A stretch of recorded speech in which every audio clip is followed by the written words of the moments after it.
Hello again, everyone. Welcome to Washington Gun Law TV. I'm Washington Gun Law President William Kirk. Thanks for joining us. Coming to you from the VIP Lounge here at Guns and Gear in beautiful Idaho Falls, Idaho. If you're ever in Idaho Falls, come on by. Check out the amazing things they got going on here. We're going to put all their information down below in the description box. Minnesota.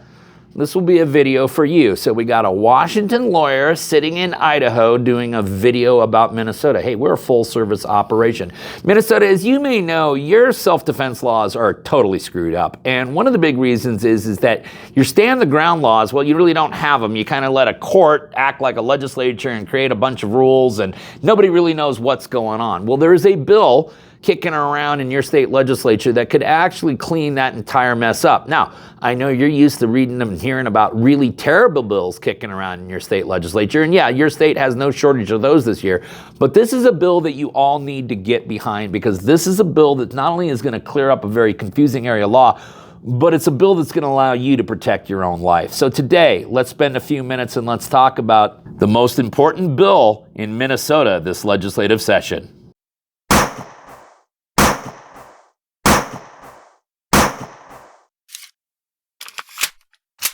So today we're trying to figure out just how effective is Stop Box. And the best way to test that is to put it to test with some of our nation's youngest and brightest kids. You know, college kids. So with the help of Gun Law Jr. there behind the camera, we got some of our local kids who are home for Christmas break. Let's see how they do. Okay, so why don't you give me your first name, your university, and what you're studying in? Yeah, Herbert, UW, engineering, civil. Eugene, studying computer science at Cal State Fullerton. My name's Milton, I'm at WSU and I'm studying mechanical engineering. Sheldon, UW, quantum physics. Dude, what's going on here? You told me to get college kids. I said college kids. I didn't say engineering majors. I meant like soc, psych, poli-sci, something like that. What's going on? Science is what I could get. You need to hang out with dumber friends. All right, gentlemen, this is how this is going to work today. I have here $500. Okay, that'll buy you a lot of beer or pizza or whatever the heck it is you guys spend your money on. One of you gets into this box, the money's yours. Have fun.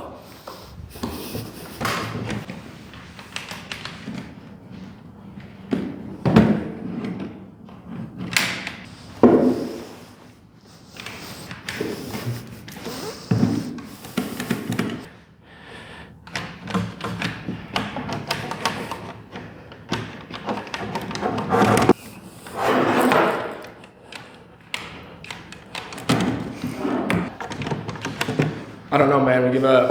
You guys are giving up, huh? Yep. Sir. Really? Okay, well, looks like I get to keep the money, but thanks for being here, guys. Thank you. Thanks, sir. Thank you, sir. Thank you. Hey, Sheldon, I read that paper you did about variability of measurements in quantum physics. Oh, yeah? So, man. Stop Box. Protect your family while protecting your family.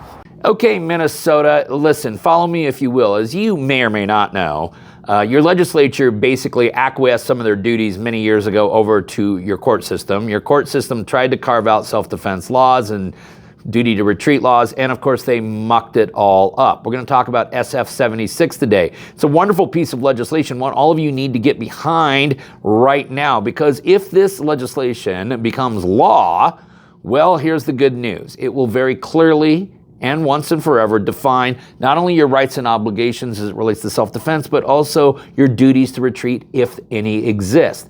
We're going to try to get through the bill real quick so you can understand. The bill, if enacted into law, would define deadly force as the following. Deadly force means force used by an individual with the purpose of causing or which the individual should reasonably know creates a substantial risk of causing great bodily harm or death. The intentional discharge of a firearm by an individual at another person or at a vehicle in which another person is believed to be constitutes deadly force. A threat to cause bodily harm or death by the production of a weapon or otherwise constitutes reasonable force and not deadly force when the individual's objective is limited to creating an expectation that the individual will use deadly force only if authorized by law. Okay, then another very, very important aspect of this bill. This bill, if enacted into legislation, would clearly define the 3 instances in which an individual can use deadly force in the state of Minnesota. And candidly, it's really 4 instances. They kind of combined one of them, but there are 3 listed in this would-be piece of legislation. The statute would read as follows. The use of deadly force by an individual is justified under this section when the act is undertaken, 1, to resist or prevent the commission of a felony in the individual's dwelling, 2, to resist or prevent what the individual reasonably believes is an offense or attempted offense that imminently exposes the individual or another person to substantial bodily harm, great bodily harm, or death, or 3, to resist or prevent what the individual reasonably believes is the commission or imminent commission of a forcible felony. Perhaps the most important section, though, Minnesota, is subsection 3. This talks about what, if any, duty to retreat would you have. That portion of the bill reads, an individual taking defensive action pursuant to subdivision 2 may use all force and means, including deadly force, that the individual in good faith believes is required to succeed in defense. The individual may meet force with superior force when the individual's objective is defensive. The individual is not required to retreat, and the individual may continue defensive actions against an assailant until the danger has ended. Okay, that's pretty strong stand your ground language. But then the bill, if enacted into law, would create certain presumptions, and this could be very, very beneficial for people who are accused of violent actions in which they are claiming that they acted in self-defense.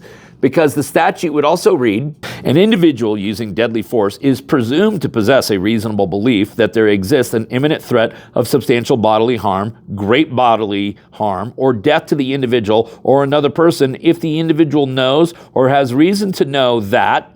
So if you have reason to know that the assailant is engaged in any of these activities, the law will presume that you actually have the right to use deadly force. They include, 1, the person against whom the defense action is being taken is unlawfully entering or attempting to enter by force or by stealth, or has unlawfully entered by force or by stealth and remains within the dwelling or occupied vehicle of the individual. Or 2, the person against whom defensive action is being taken is in the process of removing or attempting to remove the individual or another person from the dwelling or occupied vehicle of the individual.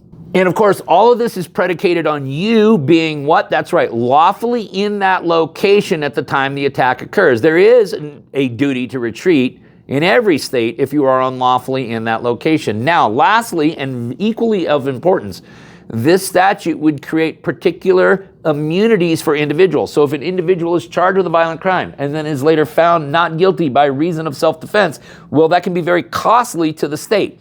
The bill, if enacted into law, would read as follows. An individual who uses force, including deadly force, according to this section or as otherwise provided by law in defense of the individual's dwelling, or another individual is justified in using such force and is immune from any criminal prosecution for that act. A law enforcement agency may arrest an individual using force under circumstances described in this section only after considering any claims or circumstances supporting self-defense or lawful defense of another individual. And then finally, because this would be an affirmative defense, it would be the defendant's responsibility to establish the defense by preponderance of evidence, and then the government must disprove it beyond a reasonable doubt. Minnesota, this is an incredibly important bill. This is an incredibly important bill because right now you have a lot of confusion, you have a lot of vagueness in statutes that should be crystal clear. One of the most important aspects of the law is that it clearly delineates the limitations of our conduct, and currently, Minnesota, most of you don't really know what your rights are. This bill will fix that problem. Okay, Minnesota, once again, it is SF76. We're going to link it up down below in the description box so that you guys can geek out on it for yourself. Maybe you got more questions about this or anything else related to what's left of our Second Amendment rights. You guys should know how to get a hold of Washington gun law by now, but if you don't, that's okay. That information's down there in the description box. If you got an idea for a video we should be doing around here, let's hear all about it. Click on that link right there and tell us all about it. If you want to subscribe to our monthly newsletter, the ability to do all of that is right down there in the description box. And then finally, and most importantly, let's remember that part of being the lawful and responsible gun owner, like we talk about all the time here, is to know what the law is in every situation, how it applies to you in any instance that you may find yourself. From Guns and Gear right here in beautiful Idaho Falls, Idaho, Thanks for watching, and stay safe.